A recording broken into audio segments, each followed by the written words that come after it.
Hi dears. അപ്പോൾ food കഴിക്കാൻ വേണ്ടി പുറത്തേക്ക് പോവാണ് കേട്ടോ. നട്ടപ്പാതിരയ്ക്ക് അൽഫാം കഴിക്കാനൊരു പൂതി.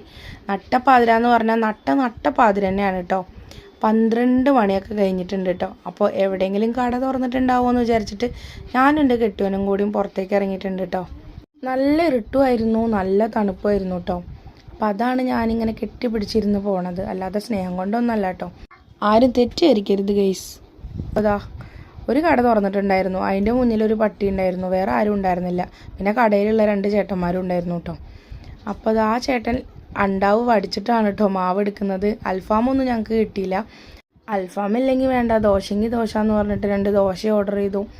അങ്ങനെ ദോശ പരത്തണ കാണാൻ തന്നെ എന്ത് രസമല്ലേ. അപ്പോൾ ദോശ പരത്തണതും മറിച്ചിടുന്നതും അതെടുത്ത് പാത്രത്തിൽ ഇടുന്നതൊക്കെ നോക്കിക്കൊണ്ടിരുന്നു കേട്ടോ.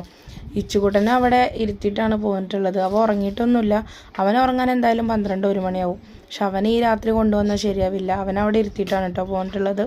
അങ്ങനെ ആ ചേട്ടൻ്റെ ദോശ മറിച്ചിടലൊക്കെ കഴിഞ്ഞപ്പോൾ അത് ചട്ടിക്ക് എത്ര ചൂടുണ്ടെന്ന് അറിയാൻ ഞങ്ങൾ രണ്ടുപേരും ഒന്ന് ട്രൈ ചെയ്ത് നോക്കി കേട്ടോ. ഫുഡ് വാങ്ങി. അപ്പോൾ എനിക്ക് കുറച്ച് സ്വീറ്റ് കഴിക്കാൻ തോന്നി. അപ്പോൾ ഞാൻ അപ്പുറത്തുള്ള കടയിൽ പോയപ്പോൾ സ്വീറ്റ് പൊറോട്ടയും ജിലേബിയൊക്കെ ഉണ്ടായിരുന്നുള്ളൂ. അപ്പോൾ അതൊക്കെ വാങ്ങി കഴിച്ചു. പിന്നെ വീട്ടിലേക്ക് വന്നിട്ട് ദോശയും കൊള്ളിയൊക്കെ കഴിച്ചിട്ട് സുഖമായി കിടന്നുറങ്ങി. അപ്പോൾ ബായ്.